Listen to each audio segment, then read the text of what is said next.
I'm going to start to record our session now, but is there any questions related to the learning, related to your access? If you have any questions related to that, you can just add it into the chat, and then we'll get started with our first speaker if there are no questions.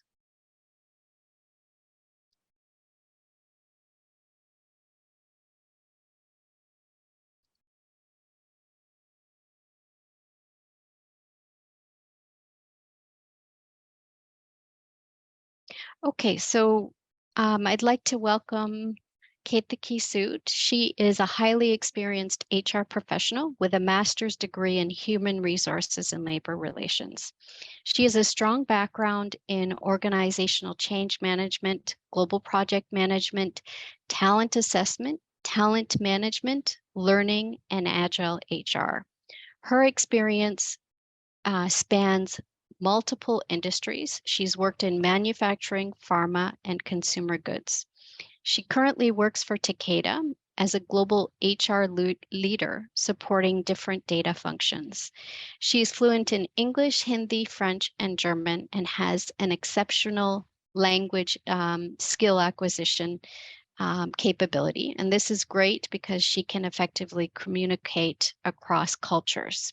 So we welcome you, Ketaki, to talk to us a little bit more about the future of skills. What does gender representation look like?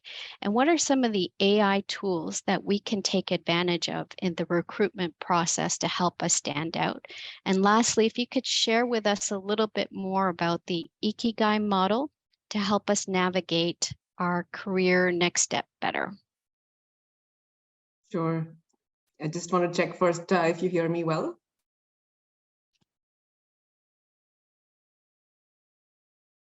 Okay, I see some thumbs up, so that's great. Hello, and nice to, well, at least see the names. I don't see a lot of people with their cameras on, but of course, it's always nice to be able to speak to people. So thanks, Kumala, for switching on your camera. Thanks as well, Julie and Fatih. So I'm seeing some people switch on their cameras. It's always nice to be able to understand if what we are saying is actually resonating well. And of course, if you have any questions, feel free to ask them or put them in the chat as we progress through today's session. Thank you. I really appreciate you switching on your cameras as well. Great. So I will share my screen, and just let me know when you see it as well. Do you see my screen? Great. I see some people nodding their heads, which is fantastic. So thanks, Karen. Thanks for having me. And I think it's really a great opportunity for us to be discussing,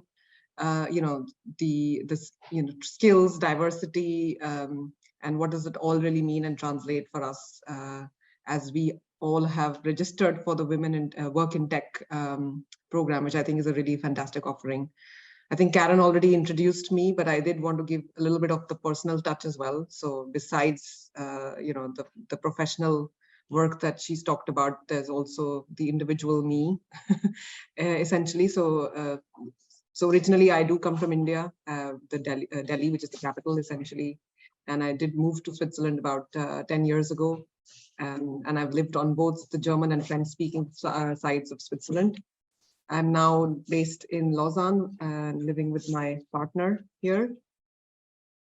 Besides that, I also love yoga and Pilates and playing tennis. And of course, I love being in Switzerland. I think the advantage is also to enjoy nature. So I did want to share some of that human touch with you as well. And you'll understand why I'm doing that as we go through actually today's session. So I'm sure some of you have already are familiar with some of the future of work perspectives, which we are seeing today. So of course, the big one is around the technological breakthroughs, where we're seeing rapid advancements in technology, in innovation. I think what is really driving all of this is not just the technological change, but also the cost pressures that we have today, and which is allowing us to, focus our efforts more on tasks that can be automated, can be sped up, so that we become more productive. The other shift that's happening and that is impacting the future work is around the demographic shifts. So in terms of the age profile, we see some parts of the world where we have an older generation and population, and other parts of the world where there are younger or higher percentage of younger generations and populations, and what impact that is having. So just to give you, let's say, to ground that shift, it's more to do with example, in Switzerland, you might have seen that now the for women, the retirement age has increased from 64 to 65. Similarly, Germany is speaking about increasing their retirement age, and so is the conversation that is going on around in France as well to increase the retirement age. And so when you increase the retirement age, or as a government or a country increasing the retirement age, obviously it puts pressure on work perspectives, but also has an impact on financials and economy, and how do we fund for people now living longer and aging well, slower, I would say, because we're living longer and we're living healthier. The other significant shift is around rapid urbanization. So I think 75% of the world currently lives in urban areas, which is pretty high. And I think this trend is only increasing. That means that there is obviously a pressure on resources, basic resources, housing, living resources. I mean, Switzerland is, let's say, maybe a slight bit of an exception. Not everyone wants to necessarily live in big cities or in urban areas. Plus, with COVID, that has also changed. But in the rest of the world, you still see that being the intention and the focus, or people's desire to actually move to urban areas. Shift in global economic power, I think. Also between developing and developed markets, we are seeing that shift between US and China, the geopolitical situation with Russia as well. And obviously that has an impact when we try to do business in different parts of the world, when we move talent across different parts of the world. So that's also something that we inherently don't necessarily think about, but is important. And then, all of this is also putting a pressure on the resources, the natural resources that we have access to, air, water, the minerals that we extract from the earth and so on, and impacting the climate and the impact of climate change per se as well. Yeah, we've seen some of those changes also in Switzerland and beyond. So just to give you a little bit of a big picture here before we move into the specifics around technology per se, and then further into skills. But just checking if anyone thinks that there is something that they would like to add here in terms of a trend that is not included here that you think is important as we think about future of work specifically. Maybe you want to add that to the chat. I see that there is action going on in the chat, but that's not necessarily related to the topic. But yeah, I think that's important that as we discuss, feel free to add your comments and your thoughts as well, either in the chat, or if you want to raise your hand, then of course I'd love to hear from you as well.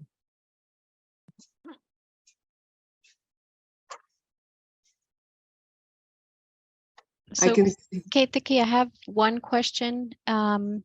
Awareness of one's health and different needs compared to previous generations. So I don't know if this is a comment, but if this is something related, if there's a question here, please feel free to unmute yourself and ask.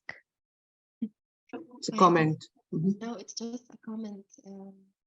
I mean, Ketaki asked if there is any perspective which isn't represented here. And I guess this is really something that I've seen over and over again, that people are, especially in my generation and now the generation Y, that they're really looking forward to having this kind of balance. I know if balance is the right word, but it's something that it's different from the generation of my parents or the previous ones. Like, yeah, we want to make sure that we're healthy and effective and efficient at the same time. Absolutely. That's a really good point, Fatih, because I do think that that has an impact on how then we are able to leverage, let's say, technology, the technological breakthroughs, but also it has an impact on, probably, the demographics, the shifts in demographics, the needs and the desires of the different generations, for example, as well. So yeah, absolutely. And yeah, to your point, Rachel, around artificial intelligence, this will have an impact on the future of work. And I will just get into that very briefly as well. Elena, we will come back to your question as I go through the slides, but I just wanted to give us a little bit of a starting point and the big picture. Okay. Yeah, thank you.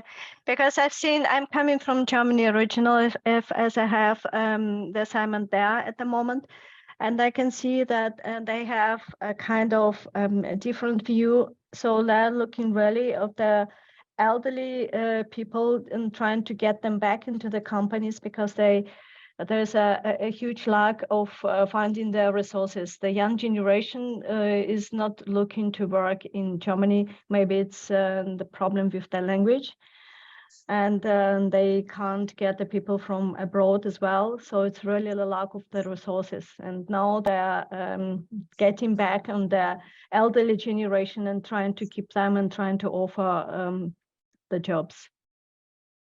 Absolutely, that has a effect the demographics and the age and the generations and their preferences, right? So the current world of work that we have is actually set up for the industrial age of the past, right? And of course, the newer generations are focusing on interested in, let's say, impacting that or changing that. And we see that with COVID also, there was a certain level of flexibility that came with remote working. That was also a comment in the chat.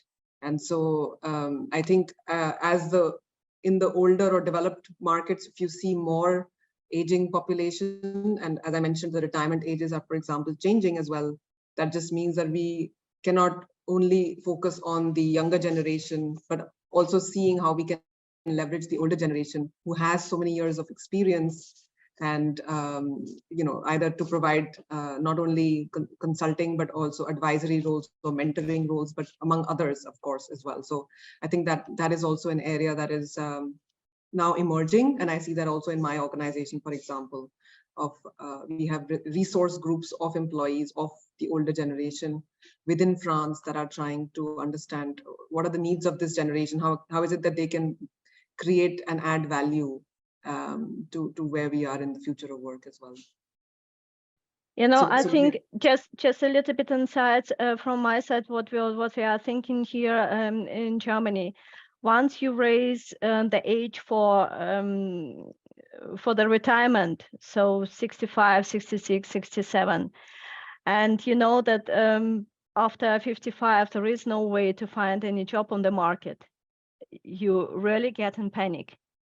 That means that you have to cover the gap with 5, now 7 or even more years, 10 years, in order to get retired, which is problem with the money, which is problem mentally, and which is problem actually, finally, society problem, right? Sure, absolutely. And that's what's reflecting here. And I think the purpose of today's conversation is really to go deeper into how is this, the work in tech program, how are the skills that we're talking about and relevant for today can enable us to open doors as well. Right. Thank you so much. Thanks, Elena. So I'll move us to the next slide, which is more to talk about, what is the impact that we're seeing of the artificial intelligence. I know, Rachel, that you made this comment in the chat. So I think what we've been used to using already and very well integrated into our lives per se is around assisted intelligence, which is where we had things like GPS that would guide us from where we are right now and towards where we wanted to drive or be in terms of location. So just to give you an example of the kinds of assisted intelligence that we are used to. So these are automated, repetitive tasks that, previously we used to use maps to be able to get us to different points or places. So now we are slowly but steadily moving towards more augmented intelligence, where we see, the collaboration between humans and a technology. And this is really where we are seeing, the generative AI like chat GPTs and so on, enabling us and our work as well. So I think what is important here to see is the fact that certain tasks that can be done really well and fast by technologies like artificial intelligence and generative AI as well. But there are some uniquely important human traits that we should, have in mind, which is around having emotional intelligence, creativity, persuasion, innovation, that become critically important to keep us from feeling the fear sometimes that we feel when we feel like that technology will reduce jobs. Actually, technology enables us to become even more human than we were before, and that's something that we, I think it's important for us to know and understand better. And in the future, the trend that is showing up now is around autonomous intelligence, where where we are giving the authority to technology to be able to make decisions, and where the future of humans at work is questioned. Now, whether or not we want to get to this future is obviously something that we can drive, we can own, and we can direct and focus on. But this is, let's say, a trend that or future, a scenario that is possible, and we can obviously drive it. I'm seeing some comment in the chat as well. Monica, you've talked about sustainability, not only in terms of climate change and social sustainability, but also how companies manage employees and supply chains and customers and local communities. Absolutely. So I think the last trend that I talked about in terms of the pressure on our natural resources and climate change definitely has an impact on how we see work getting distributed across the world, and how does flexibility also have a role to play in that sustainability aspect. I'm going to move us to the next slide, just conscious of time. So how does all of this really impact the changing nature of work? So what I did, I actually typed into ChatGPT. That is something that we have actually within my organization. We have a local version of it. And so I put my question around, what does the changing nature of work really look like? And it came up with this response. So 4 aspects that are really influencing the key trends around the future of work. One, of course, automation. So many routine tasks being automated and creating opportunity for workers to focus on complex and more creative tasks. Remote work, I know one of you put that on in the chat as well. It has accelerated a trend for more flexibility and therefore be able to increase productivity and reduce travel time and enable us to use that time more purposefully or intentionally. And that's where I think the women in the work in tech program really makes a lot of sense. It allows us, the time that we get back, we can focus on learning and learning new skills as well. Now, the point that we were trying to make around sustainability, Monica, that you mentioned in the chat, I see that also link a little bit to what Elena talked about before in terms of the generations and the different preferences of different generations, really, in terms of working. What the gig economy is trying to show us is the fact that, the changing, how it is impacting the nature of work itself is organizations to rethink their workforce strategy, which means where is it that they really want to focus on, what is very core to the business that needs to be kind of, managed by and in the business, whereas what parts of the business can then be more flexible, where we can allow people and talent to move in and out of the organization more flexibly, which is where independent contractors or freelancers come into the picture. And this allows for improvement in autonomy. And this is where I think the younger generation is not necessarily, you see a trend when the younger generation is more keen to have more flexibility in terms of employment as well. There's now the concept of one employer for life also that is changing very rapidly, which was not the case before. And I think, Elena, to your point, with the older generation used to a more secure, and stable work situation, I think that's where it becomes easier for maybe in countries like Germany and others, where older generation is more interested in joining the workforce again. No, not necessarily, Ketaki. Sorry to interrupt you. No, not necessarily. It's also the elderly generation, if we touch by shortly before the retirement, so this is 65 and above. But I want to talk about the mid-generation, let's say 42 to 50, where they have really the dramatic change. And this is also very interesting that people, a lot of them go for consulting, but they don't have that flexibility like the young generation are looking into. They're looking to bring their experience and their skills into the company and to help them. So basically to get the awareness and the positive feedback that they're really needed into the company. Sure, let's have an offline chat on this as well, but because I hear you what you're saying, but I would love to understand that a bit deeper for sure. Okay. Just a quick note, we have about 5 minutes left in your presentation, Ketaki. Sure, thanks, Karen.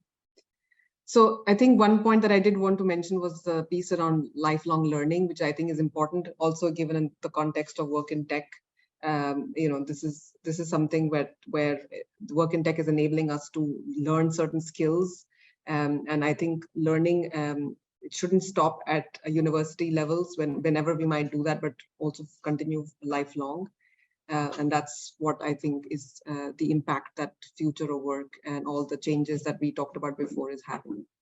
So the future of work is most likely to be more flexible, of course, technology driven, and enabling us to then focus on more creative problem solving as well. I know Karen initially mentioned that I'll also spend some time in terms of what are the skills landscape, that is impacting the future of work. And I think this is something which is probably more relevant for each of us as we go through this work in tech program as well. Looking at the future, but current, which is because you see on the left-hand side of the screen, the top skills of 2023, and then those of 2025. So it gives us a sense of where should we be investing our energy on. So as you see, on the left-hand side, you see technological literacy, and I think this work in tech is actually perfectly aligned to that. But I think there are other skills that you may want to reflect on where you see yourself have a strength per se on, and where you want to probably grow as well in. And you see that over the 2 years, the skills do start to become even more human. So the one, for example, here that I do want to highlight is around working with people, essentially, which is around social influence and leadership. And you see only, partly that getting reflected as a more human skill around empathy and active listening, and then this enhancing over a period of 2 years already. So that's to the point that I made before, that we should also think about what is uniquely human in the work that we do, so that then, because that will be the work that we will be valued for and probably even getting recognized for in the future. Now, in terms of diversity and inclusion on the future of work, I think why we need diversity, the effect that diversity, whether gender or ethnic diversity, has on our business in the business world is pretty clear. So I won't spend so much time here, but I did want us to zoom in a little bit on the right-hand side of the screen, where you see, based on the the skills that are needed in the future and the jobs of the future, where are women today in that, and that looks like there is still a lot of room to grow in terms of gender representation specifically. And I think this is also an important insight for us as we try to think about lifelong learning, being able to add value in the future of work. Where is it that we can create our space in that? And of course, you will get the slides, so then you'll be able to also reflect on it post our discussion today.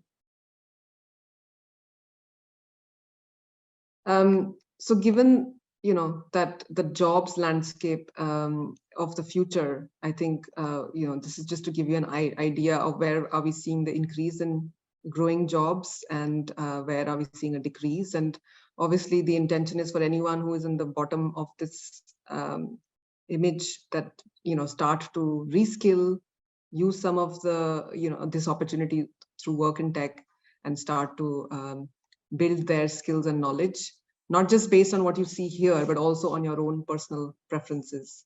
And so you've probably heard of platforms like Coursera or edX and many others that enable you to learn some of those skills.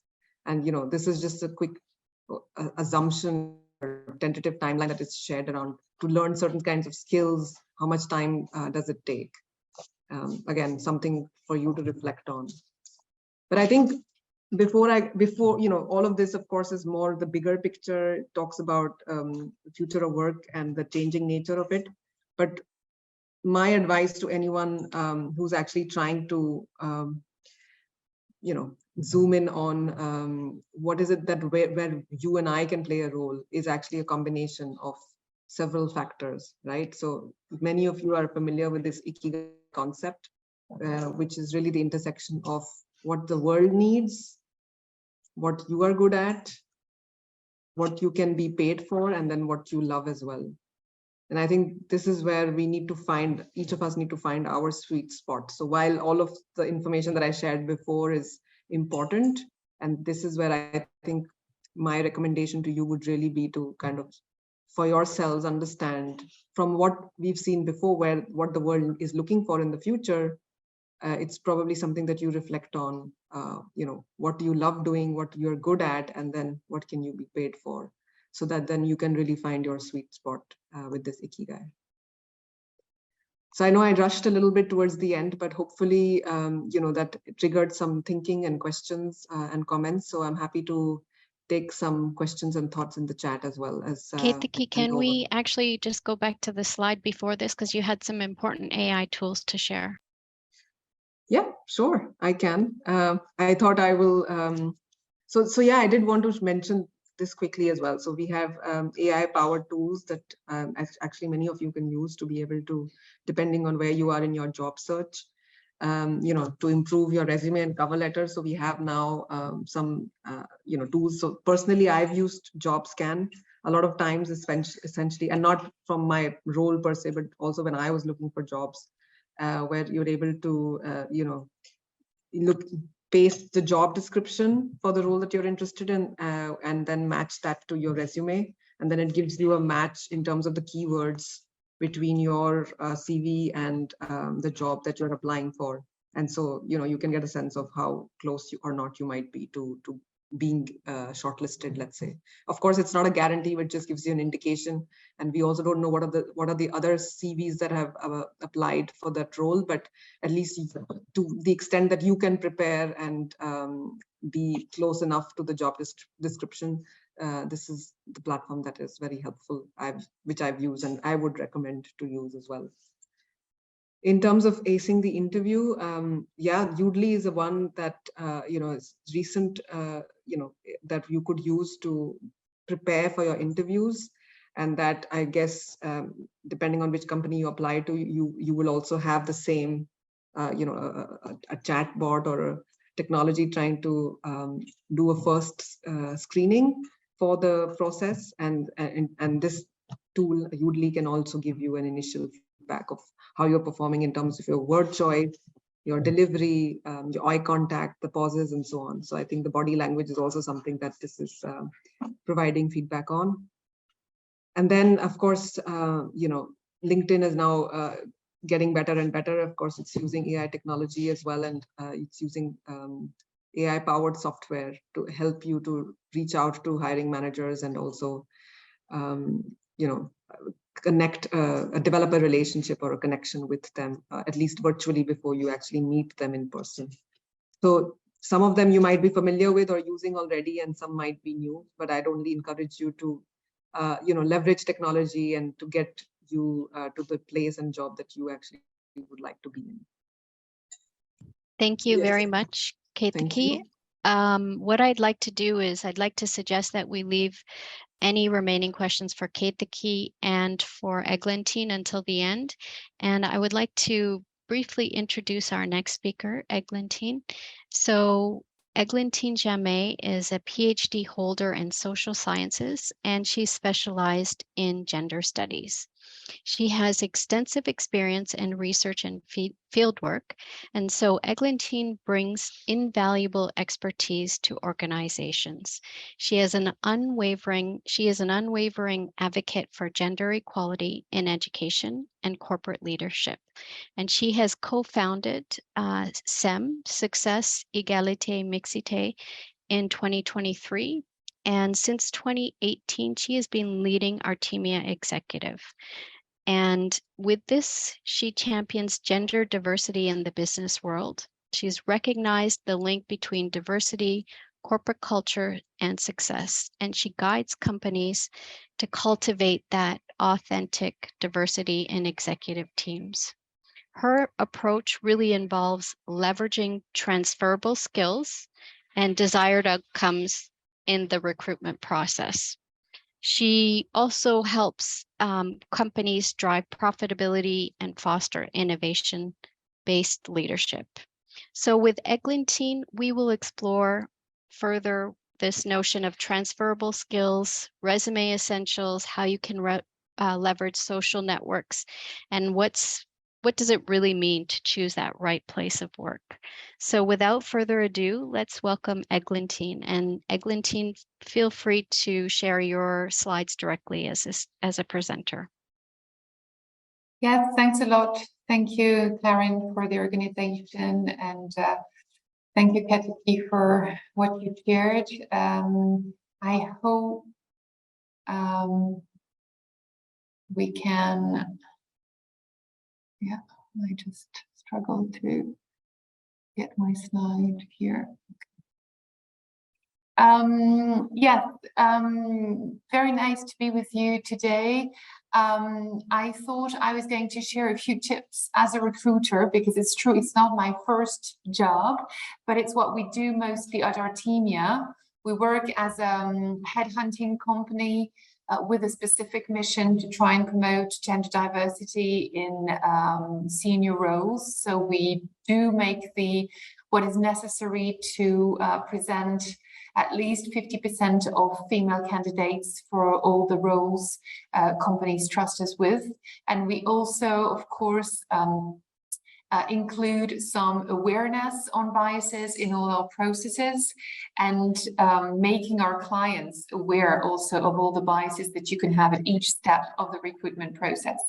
So as agreed with Karen and Ketaki, my slides focus more on general insights about how you as candidates can also build your self-confidence in your stories, and a few elements that we can share from our experience also on diversity. So the first part that I'd like to share with you is really about presenting your skills, and you're going to see that all the elements I'm going to mention seem completely obvious, but I can tell you as a recruiter, it's also our daily experience to see that sometimes when it's about talking about yourself, when it's about presenting yourself, we'll lose somehow our common sense. So I think common sense is really something I would like to insist upon. It's not at all about tech. It's not at all about the tools you can use. It's really about who you are and how you can present yourself. Because I think the first point is really, how do you tell your story? And of course, as a very junior person, when you start, you have some bits that you can tell about your degrees, about what kind of personality you have, about the very few experiences you have already had. But as time goes by, when you go forward in your career, you may have very different experiences to share, either in the corporate world or also in your own journey as a person. And I think the good resumes and the good interviews are really with the people who are able to make the links and to tell their story. And you know how we all have now those stimulations to do pitches about anything. So can you pitch me your story? But I think it's a very good exercise to try and be in the shoes of the recruiter, because, and this is something I wrote at the bottom of the slide because I thought it was really important. we at Artemia, we're not representative of standard recruiters because we want to promote women, we want to have an inclusive process, and we don't want to discard a CV just because it's not clear, or someone just because they do not know exactly how to put themselves forward. But we're not representative. Generally speaking, the recruiters will make no effort whatsoever to try and understand what you tell them. Either it's clear and it's appealing and it makes them want to dig in and ask more questions and ask for some more details about your experience and call you back, or it's not very clear or not very appealing and they just discard the dossier. And this is really something that candidates, I think, sometimes underestimate, the fact that recruiters receive a lot of applications for a job, usually when the job is posted, and that they have very little time to devote to try and understand things. So you need to make things clear. And to make things clear, I think what is important is to make the links in telling your story, but also to tell reality and not use so many buzzwords. So maybe some of the things that I will point out are contradictory with what you're going to do on a digital platform, when you need to choose very carefully the keywords you want to include so that the AI is going to identify you or link you with the correct matching jobs. But when you're more designed to be considered by humans, it's also very important to depict reality. Sometimes I feel that everybody could put at the beginning of a CV the same keywords, and those keywords are not differentiating. So trying to actually reflect, why should people be interested in my profile? Why should people want to hire me? What is special about myself? And that is really true and not just a buzzword that I pick because I think it's what I should put on my CV. So to me, this is more the customized presentation that you should try to reflect about. But again, it's a lot about common sense. And something I'd like to emphasize, because it's also a way for us to bring more diversity to companies, is to understand that a lot of skills are actually transferable. So of course, you've got your technical expertise, and all of you here probably have very different technical skills and specializations that you can, of course, put forward. And this is what is going to land you a job in this or that specialization or area. But it's also very important to consider, and I would say as you go up in the corporate ladder, that when you start having management roles or strategic roles, the technical expertise is important, but is less crucial. What is becoming much more crucial is how you understand complex situations, is how you manage the projects and the organizations of complex projects, is your ability to think with a strategic mindset. It's the leadership you have in order to gather people and motivate them and be the leader of some projects or teams, depending, of course, on what is the structure, to federate them around some changes, for example. Of course, your communication skills and your interpersonal skills.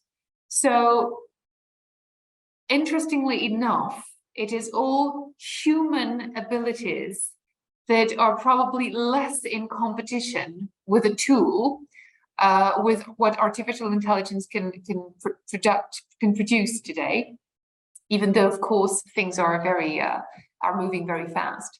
But all those key elements that are going to make you the right person for the job can be valid for any kind of sector, specialization, area of expertise. So putting them forward can really broaden also the scope where you're looking. And again, as you go up with more responsibilities, those are the skills that you can transfer from one area to another. And for us, again, it's a tool to bring more diversity, because maybe the person we present doesn't have the technical expertise in that domain, but it doesn't matter so much because the team has them, and so the person comes as a leader and a project manager. Then I just wanted to simply underline the influence of gender in the workplace and also in those recruitment processes, because as you're all aware of, women and men do not have the same social conditioning in their childhood and in their youth. And it's not that men and women are different by nature, but it's that competition, for example, or self-confidence are qualities that are less stimulated in girls and young women, or even seen as something that is not okay for a girl to show.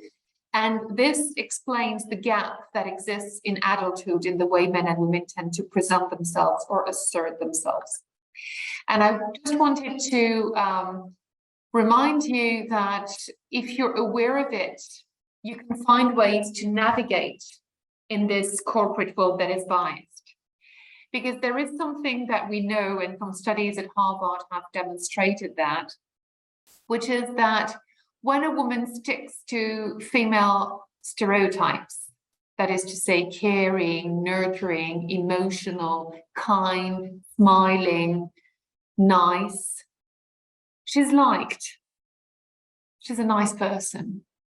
But sometimes she's not considered competent enough because of those stereotypes, particularly for technical jobs. And on the other hand, when a woman distances herself from those female stereotypes and shows assertiveness and shows that she's very conscious of her expertise and she can sell it, sometimes she's considered aggressive or not being a real woman or being scary, being bossy. And people do not like her to the point that they would want to work with her. So this is what the Heidi versus Howard case at Harvard demonstrated.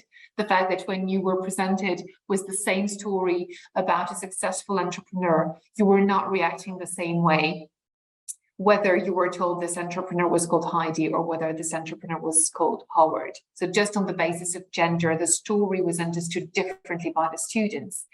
And both Howard and Heidi were considered very competent, but Howard was liked and people wanted to work with him, and Heidi was not liked and people didn't want to work. Now, this is not to transmit desperation, right? It's just to remember that the corporate world is biased, that a lot of people do not understand it. A lot of people consider the corporate world is neutral, and maybe we should do something to push women forward. Why? If the corporate world was neutral, there wouldn't be anything to be done to push women forward. Women are perfectly capable of doing what they can. The problem is the corporate world is not neutral. Some people have privileges, but privileges are invisible when you have them. Okay, we will have something to eat on our plate tonight and we do not realize it's a privilege because we have it. So we don't consciously think about, oh my God, how lucky we are to be able to have something to eat tonight. We see it as granted. Well, it's the same in every place, and it's the same in the corporate world.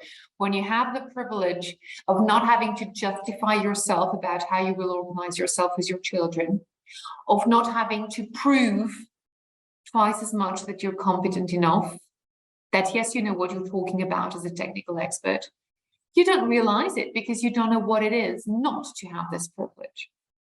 So to me, just reminding you of all that is not, again, to transmit desperation, but it's to say this is what the world still is like in a lot of companies. And if you were aware of it, you can sort of navigate. And the point, of course, is to change it, not to change yourself. And I really insist, inclusion is not about changing women. Inclusion is about changing the workplace and making it more inclusive. But if you understand it, you can try and build your self-confidence authentically, not trying to mimic the way it's been done so far, not thinking it's a good idea to emphasize your feminine leadership, because I think it's a big trap and it just confirms stereotypes, but trying to know yourself, know what your resources are, not play something that is not yourself, not be lost in trying to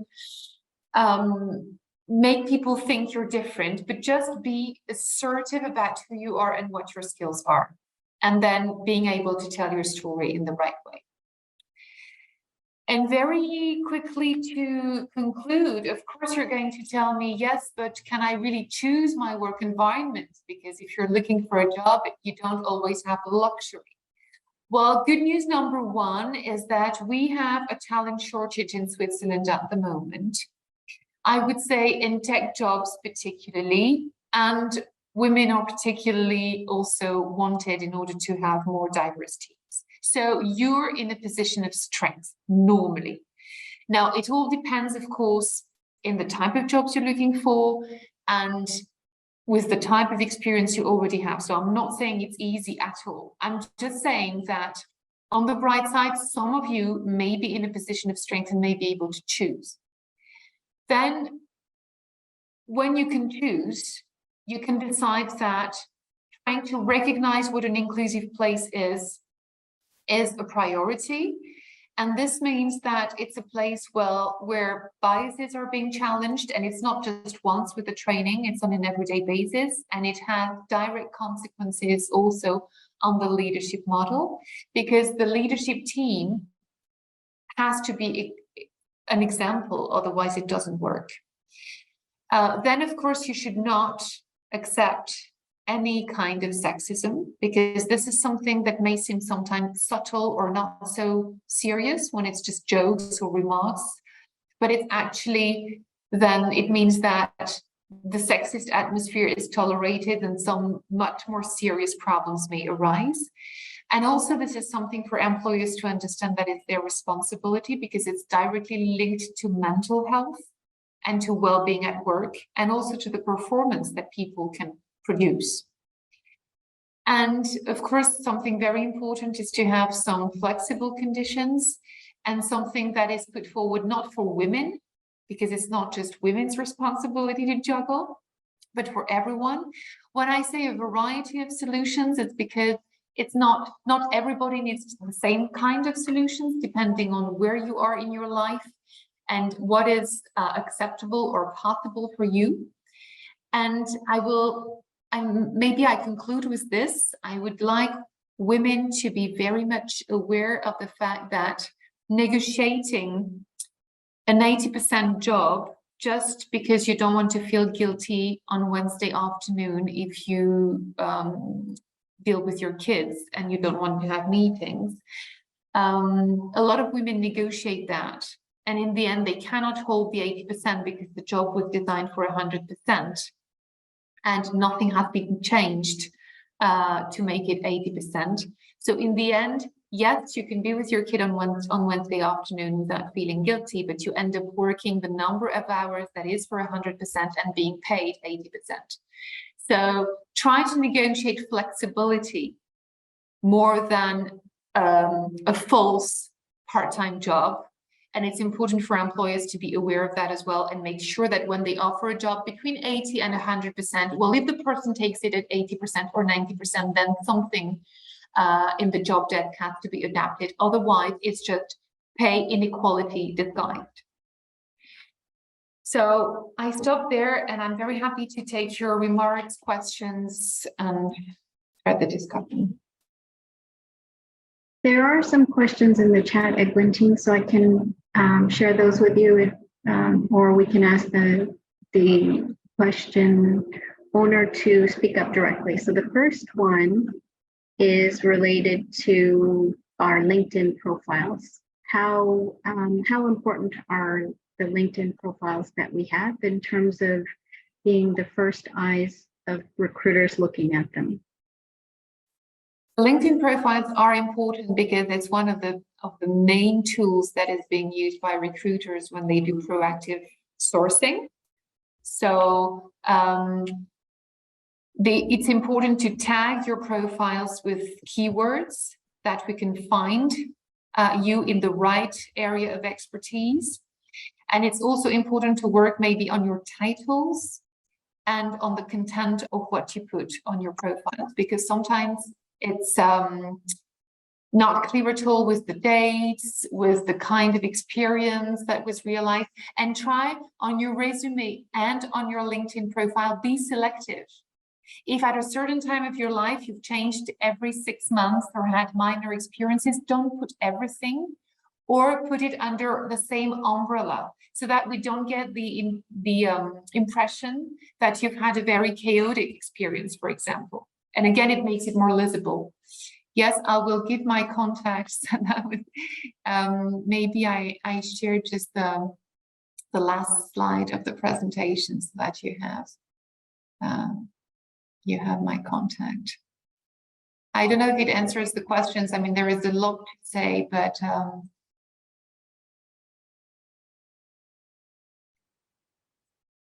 oh, here it is. Yeah, you have my phone number and my email address. There's one more question in the chat, and that's, what is the right balance between Heidi and Howard? So I suppose the question is the right balance between sticking to the female stereotypes and trying to act more assertively. So the first answer, of course, is it's not you who have to adjust to this, but it's the recruiters or the people who are recruiting in companies who have to be aware of it. But I would say, be yourself, but don't be shy in asserting your skills. And at the same time, do not forget that also what is very important, for example, in an interview, is to listen. A lot of candidates, because they want to say everything about themselves and they want to make sure that they don't forget this and they don't forget that, and they convey the right message and they tell about this experience, they stop listening, or they stop actively listening, like being aware of the nonverbal communication of the people in front of them. And when you come for an interview, prepare yourself, of course, dig in on the company, be ready to tell your story the way you want. I think you should rehearse and be able to present yourself just in a few minutes at the beginning, and be aware of the kind of examples you want to highlight in order to fit. But never forget that the most important is going to be aware of the signs on the other side of the table. And if the person seems impatient, if the persons want to interrupt you because they want to go in another direction, you should be able to notice those signs and not just tell everything you want to say in a way that is going to be completely disconnected with what the person expects. And listening skills are very important. So I have a few more questions. The next one is around professional reconversion. So if on LinkedIn, there's two ways that we can tell that story. So if we're participating in these learning activities, we're trying to move our career into tech, how do we share that on our profile, but then maybe also in other ways on social media? Well, it's a large question, but when you have this kind of reconversion, I think, and it's again about the telling your story bit, you should really imagine that in the first part of your life, when you were working in a different sector, you developed skills that you can use in your reconversion, in your new professional life. So it should be clear what you've done before, why and how you've done your reconversion, and which skills did you develop all along that you can use now for your new professional challenge. Great.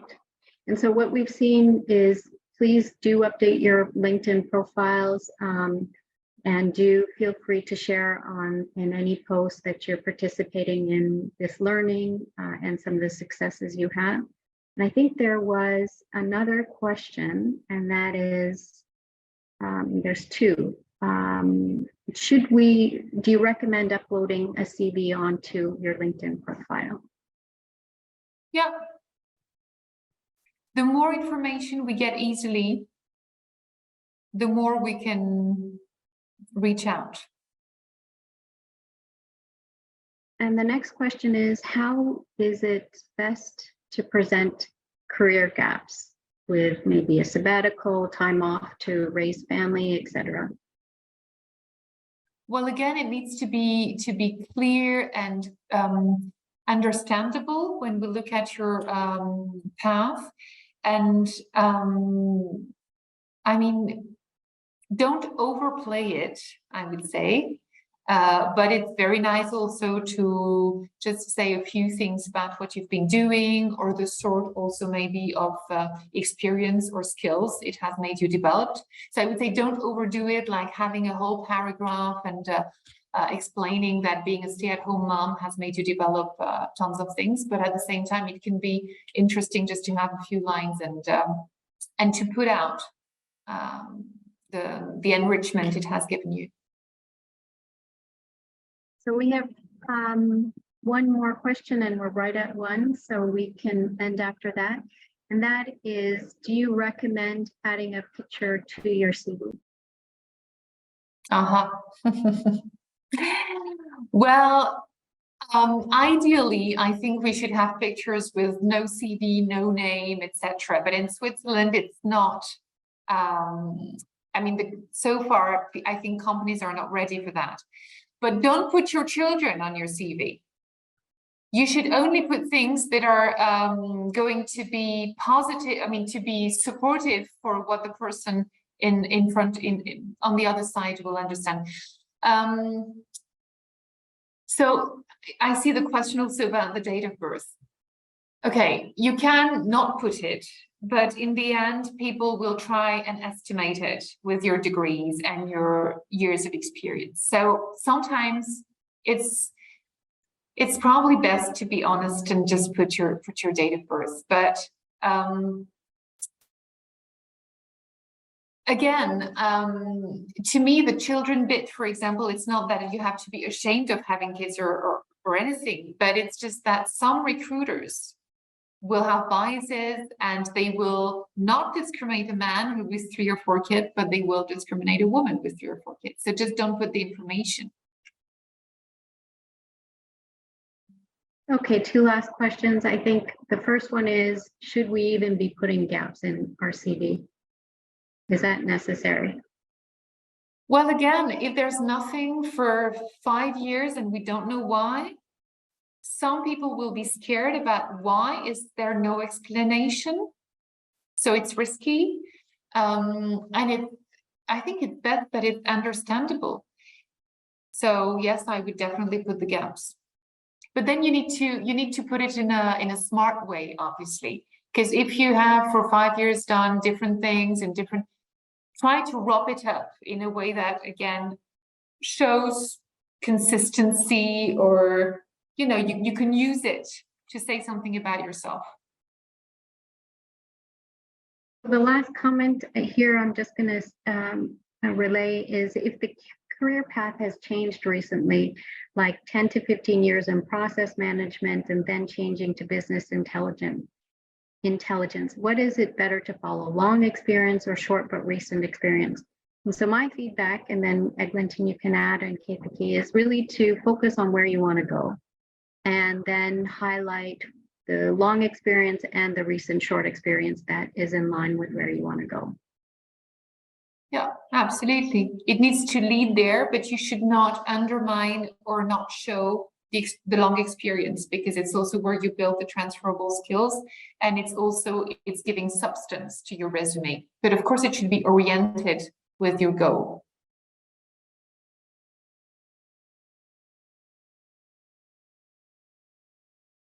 Okay, thank you. The last, and then absolute last, because we're late, is about the cover letter. Is it mandatory, and should it be sent if it's not required?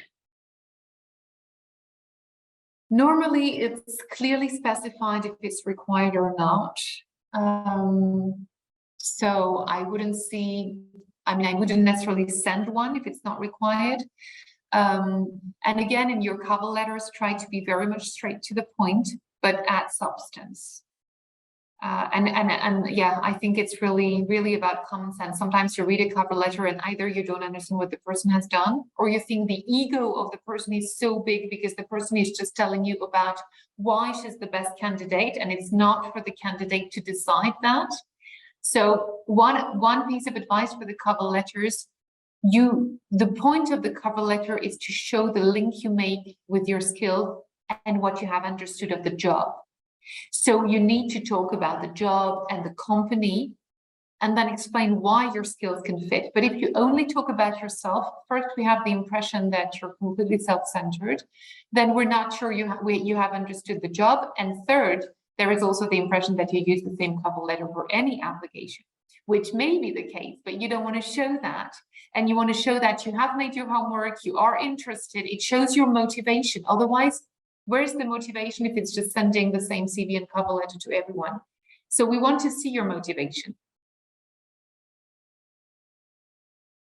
Great. This was a really fruitful exchange between the audience and our two experts. So thank you very much for actively contributing, asking important questions.